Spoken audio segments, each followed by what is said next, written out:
How to use Claude Code and Pycharm.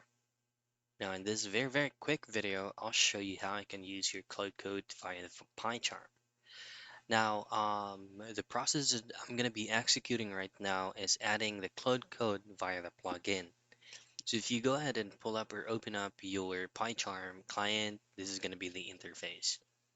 Now what you want to need to do is to go into the gear icon or the settings, then go to plugins. Now from here, under the search box right here, all I have to do is to search for Claude Code. So let's go ahead and see if it is available. So as you can see, there are a lot of options here that is specifically from Claude Code.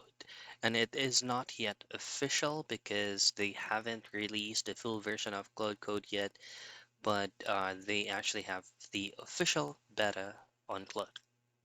The official beta on Claude Code. So you can either choose the Claude Code Assistant, the usage, the Pro. What do I have here? The chat, run Claude Code CMD, the sessions. So all I need to do here is to choose on the preferred one. So say for example, we're going to be choosing on the beta. You just have to click on install, then accept.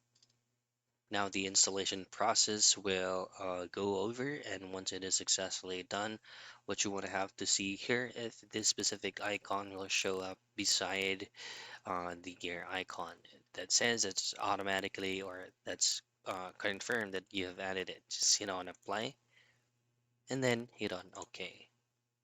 Now, once you've done all this process, you can basically use the Cloud Code by accessing it or using the Control keys plus Escape button on your keyboard, or just by simply clicking it.